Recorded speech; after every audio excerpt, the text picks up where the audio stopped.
troisième et dernière partie de l'Africa Newsroom, toujours accompagné de nos éditorialistes Malik Hacher et Jean-Marie Bitomo, ainsi que de notre invité Bilal Nedman.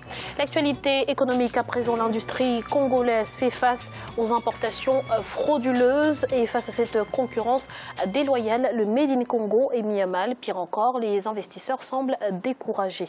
Reportage à Kinshasa de notre correspondant Jacques Amboka.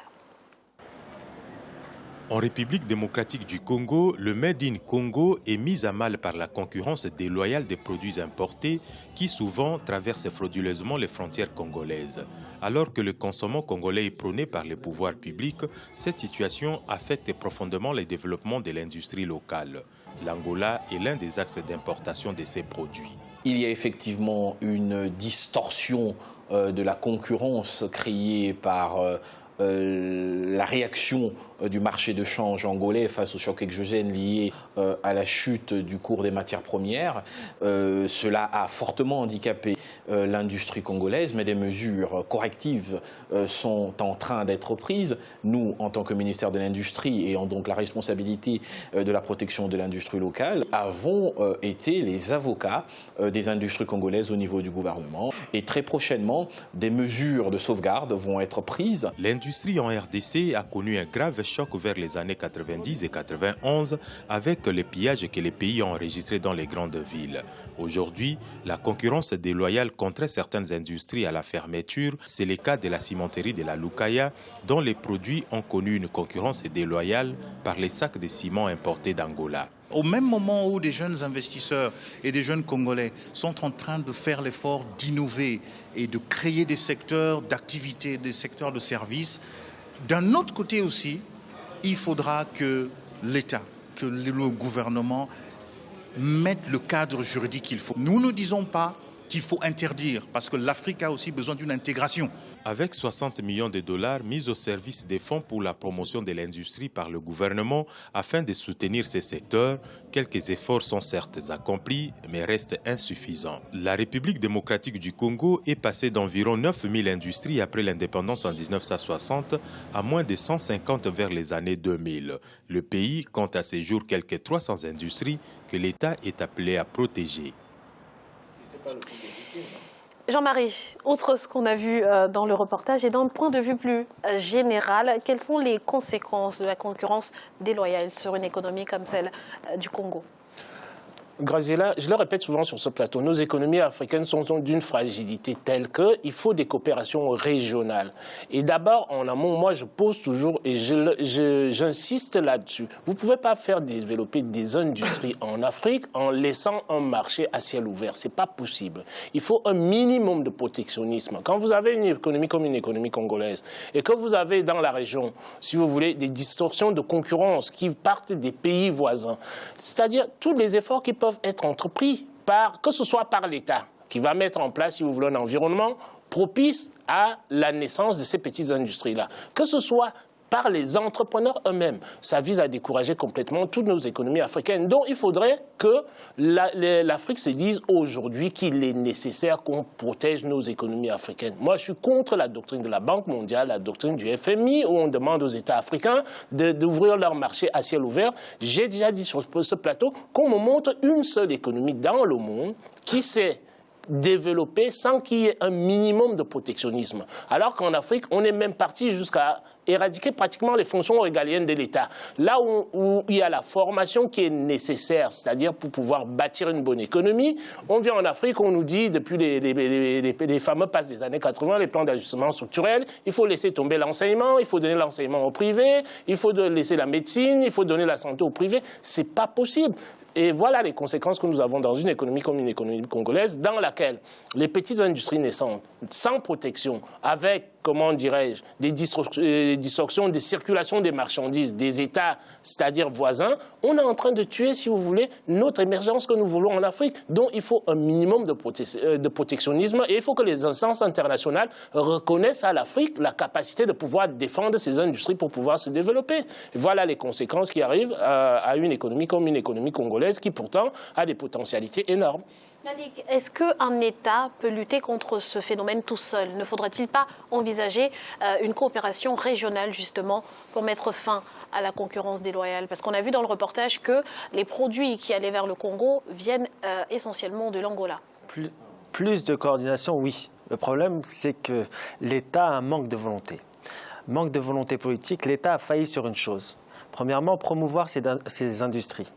L'État ne l'a pas fait. Parlons de l'agriculture, par exemple. Développer l'industrie agricole en RDC, c'est encore un rêve. Pourquoi? Parce que l'État a misé sur les industries extractives. Et ça, c'est le problème. Nous avons déjà, dès lors, un développement qui était biaisé. Au lieu de miser sur l'agriculture, qui est un véritable créateur de richesses, créateur d'emplois, l'État ne s'est pas occupé de l'agriculture. Et donc, on se retrouve dans cette situation. Deuxièmement, laisser aller de l'État dans l'informel. L'informel pullule dans nos pays africains. Ça ne concerne pas que la RDC Congo. Mais le problème, c'est que quand vous avez de l'informel, c'est que l'État n'a pas assuré ses priorités dans la création d'emplois dans le formel. Et donc, vous avez ces produits qui viennent des pays riverains parce qu'il n'y a pas de contrôle, parce que les gens essayent de se débrouiller. Quand ils voient qu'ils ont des produits justement des pays riverains qui sont moins chers, eh bien, ils les prennent et ils vont les vendre sur le marché local au détriment de l'industrie locale. Pourquoi? Parce qu'il y a eu cette faiblesse de l'État. Il n'y a pas eu de contrôle, il n'y a pas eu de planification de la filière de l'industrie, par exemple, agricole. Et c'est là le problème. Donc pour moi, le premier responsable de tout cela, c'est l'État congolais. On peut parler de coordination régionale, oui, lutter contre les trafics justement de ces produits qui viennent sur les marchés sans passer, par exemple, les douanes. Oui, on peut parler de ça, mais il faut revenir à la base, celle du manque de volonté politique. Merci Malik. Autre info économique, le gouvernement guinéen a entamé le 10 juin dernier la distribution de 500 tonnes de noix de cajou à travers le pays. 18 préfectures des bassins de la Haute-Guinée et de la Basse-Guinée sont ciblées comme des zones de production. Objectif affiché, atteindre 1 million d'hectares d'ici 5 ans. Théo Gracias Podo. Le gouvernement guinéen poursuit la mise en œuvre de son programme de développement agricole. Il envisage une production de 200 000 hectares d'anacardiers pour cette année 2016. L'objectif visé est de parvenir à 1 million d'hectares au bout de 5 ans. Début juin, une opération de distribution de 500 tonnes de noix de cajou a été lancée à travers le pays. Une vingtaine de préfectures sont ciblées comme des zones de production. Les autorités insistent également sur la nécessité d'un partage d'expertise des pays de la sous-région, notamment la Côte d'Ivoire, en vue de capitaliser sur ces expériences réussies. La Côte d'Ivoire et la Guinée partagent pratiquement le même climat. Il y a une très bonne zone forestière propice donc en Guinée à la production de l'anacarde. Le challenge va être au niveau donc de l'organisation de la filière. Pour pouvoir atteindre ces objectifs, il faudrait que une organisation assez rigoureuse soit installée afin donc d'inciter une production de qualité et surtout une mise en place des prix d'achat assez favorables pour les producteurs. Pour le développement de la filière de l'anacarde, la Guinée s'est déjà engagée dans une démarche de relance et d'intensification de cette culture. Plusieurs acteurs seront mobilisés. La noix de cajou semble devenir une devise pour le pays. La rentabilité de la filière est en perspective. Aujourd'hui, la tonne de l'or brun se vend à 1 500 $ sur le marché international, comparativement à d'autres richesses comme par exemple l'aluminium, vendu à seulement 31 $ la tonne. L'anacarde est une richesse pour nos pays parce que les pays d'Asie, notamment l'Inde, qui est le plus grand consommateur, connaît donc des problèmes climatiques. Mais je pense que le gros challenge va être au niveau donc de la transformation. Et cela va être encore un challenge vu que la Guinée n'est pas dans la zone UEMOA. Donc il faudrait que les prix soient vraiment compétitifs afin que les producteurs vraiment puissent être encouragés dans la production de l'anacarde. Premier pays modèle dans le viseur des autorités guinéennes, la Côte d'Ivoire demeure le premier producteur d'anacarde dans le monde. Dans le cadre d'un vaste programme de dynamisation du secteur agricole, le gouvernement ivoirien avait décidé de lancer une série de réformes. Le pays est aujourd'hui à l'étape de la mise en place d'un programme accéléré de transformation locale de la noix de cajou, de quoi inspirer Conakry dans les années à venir. Jean-Marie, on l'a vu dans le reportage, le gouvernement a mise sur une hausse de la production, mais pour optimiser les retombées économiques de cette filière, il faut pouvoir transformer également localement. Est-ce que la Guinée dispose à ce jour des infrastructures nécessaires? Bien sûr que non. C'est-à-dire, vous avez la réponse dans votre question, Graziella, tout simplement. Pourquoi? Parce qu'aujourd'hui, on sait que la Guinée, qui est un des greniers de l'Afrique de l'Ouest, la Guinée a un potentiel énorme. Je me réjouis, si vous voulez, tout à l'heure, là, Malik nous parlait de l'agriculture. Je me réjouis d'une chose, c'est que le président Condé, quand il est venu, il a essayé de mettre en place, repartir sur les mêmes erreurs qu'avant, à savoir, on met, si vous voulez, en avant les industries extractives. Alors que la Guinée, pendant un bon bout de temps, a les potentialités et les capacités réelles de devenir le grenier de l'Afrique de l'Ouest. Donc, pouvoir mettre en place des stratégies agricoles qui sont des stratégies efficaces, qui occupent le maximum de populations. Nous l'avons souvent répété sur ce plateau, nous avons 80 à 80% de nos populations qui sont des populations rurales. Donc, mettre, comment dirais-je, une stratégie agricole dans une filière déterminée, c'est déjà important. Comment dirais-je, Graziella, mais par la suite, on peut, comment dirais-je, peaufiner, c'est-à-dire renforcer cette industrie-là en amenant, si vous voulez, les matériels disponibles et les matériels nécessaires pour la transformation. Il faut toujours commencer par là. C'est-à-dire, moi, j'étais en train d'écouter aujourd'hui, comment dirais-je, un débat sur la filière, la filière de la pomme de terre au Sénégal. Sur ce débat-là, sur la filière de pommes de terre au Sénégal, comment ça se passe? C'est-à-dire, il y a l'État, si vous voulez, qui arrête les importations pendant un moment jusqu'à ce que toute la production agricole. Donc, ce sont des petites stratégies là, comme cela qu'il faut mettre en place pour essayer de renforcer notre agriculture et maintenant avancer vers l'industrialisation, l'agro-industrie, comme on le dit souvent en Afrique. Merci Jean-Marie. 7,4%, c'est notre chiffre du jour et il correspond au taux de croissance que devrait atteindre la Tanzanie en 2017 contre 7,2% en 2016. Malik, quels seront les moteurs de cette croissance ? Le moteur de la croissance de la Tanzanie, c'est surtout de l'investissement public. Donc, comme vous le savez, l'État investit beaucoup pour relancer l'économie tanzanienne. Je dis même relancer, mais j'y vais un peu fort parce que l'économie de la Tanzanie, depuis les années 2000, dépasse les 5%. Donc, il y a le BTP. Nous savons très bien que le BTP est l'un des moteurs de la Tanzanie. Il y a cette diversification qui est en cours.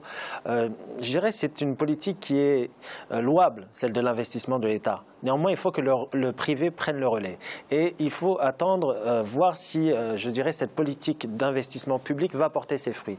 Très bien que l'État investisse, mais il faut que derrière, il y ait véritablement une action du privé pour permettre un véritable développement économique. On ne peut pas, je dirais, éternellement miser sur l'État. L'État ne peut pas tout. Et donc, il faudrait justement que le privé tanzanien s'investisse davantage dans l'économie du pays, de la Tanzanie.